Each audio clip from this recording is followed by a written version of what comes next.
Dampak penggunaan handphone terhadap perkembangan remaja.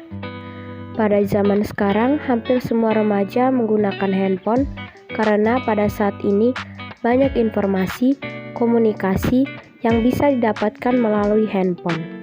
Handphone diciptakan oleh Martin Cooper, seorang karyawan Motorola pada 3 April 1975, yang pada awalnya diciptakan untuk mempermudah komunikasi.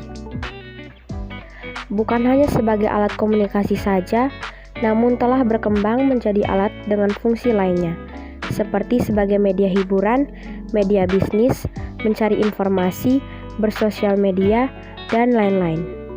Kini, kita telah mengenal istilah smartphone atau ponsel pintar, sebutan untuk handphone yang bisa digunakan untuk melakukan banyak hal. Seiring berjalannya waktu, kini handphone bisa digunakan dalam sarana pendidikan. Sekarang sudah banyak remaja yang menggunakan handphone sebagai alat untuk pembelajaran.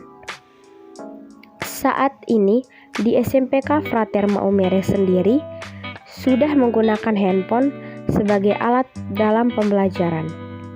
Tetapi banyak siswa yang menggunakan handphone tidak pada batas usianya. Misalnya, menggunakan handphone untuk hal yang tidak layak ditonton dan yang tidak layak untuk diketahui atau mencari tahu hal-hal yang tidak pantas dikonsumsi. Misalnya, terjadi kekerasan seksual dan komunikasi seksual yang dilakukan antara siswa. Saking banyaknya fungsi, membuat para siswa kecanduan handphone, sehingga berpengaruh bagi kehidupannya. Hal ini berdampak pada siswa semakin malas untuk belajar dan lupa waktu serta tidak peduli terhadap lingkungannya, yang menyebabkan prestasi belajar yang menurun dan mengganggu kesehatan mental. Penggunaan handphone yang baik dan bijaksana juga perlu mendapatkan perhatian dari orang tua dan sekolah. Misalnya diadakan aturan untuk membatasi dan menggunakan handphone. Teknologi ini juga memiliki banyak kelebihan untuk pelajar sebagai sarana pembelajaran.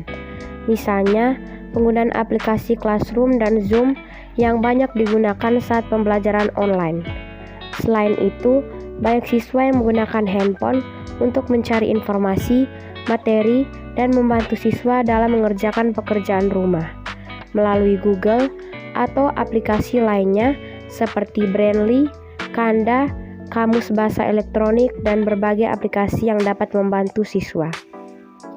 Bahkan, siswa juga bisa menggunakan Word atau WPS untuk mempresentasikan atau memaparkan materi. Serta diberlakukan di setiap sekolah-sekolah untuk melakukan ujian berbasis online dengan menggunakan aplikasi dalam mempermudah ujian. Terlepas dari banyaknya kelebihan, ada beberapa kekurangan handphone, misalnya mengganggu konsentrasi belajar sehingga tidak fokus saat belajar, mengurangi interaksi secara langsung dengan teman maupun keluarga, serta membuat remaja menjadi malas melakukan aktivitas fisik maupun membantu orang tua di rumah. Selain itu, handphone juga berbahaya bagi kesehatan mata hingga siswa memiliki mata rabun. Dan munculnya siswa yang malas untuk menyelesaikan tugasnya, sering berkata kasar, dan tidak sopan santun. Ada juga yang menggunakan handphone untuk hal yang tidak pantas dikonsumsi, misalnya terjadi kekerasan seksual dan komunikasi seksual antar remaja. Sehingga dapat disimpulkan, penggunaan handphone memang sangat berguna bagi kehidupan, namun kegunaan tersebut harus digunakan secara baik. Sebaiknya harus ada peraturan pembatasan handphone bagi remaja. Ini dapat menyadarkan bagi kita semua pengguna handphone, baik remaja hingga dewasa, untuk membatasi penggunaan handphone dengan kegiatan yang lebih bermanfaat.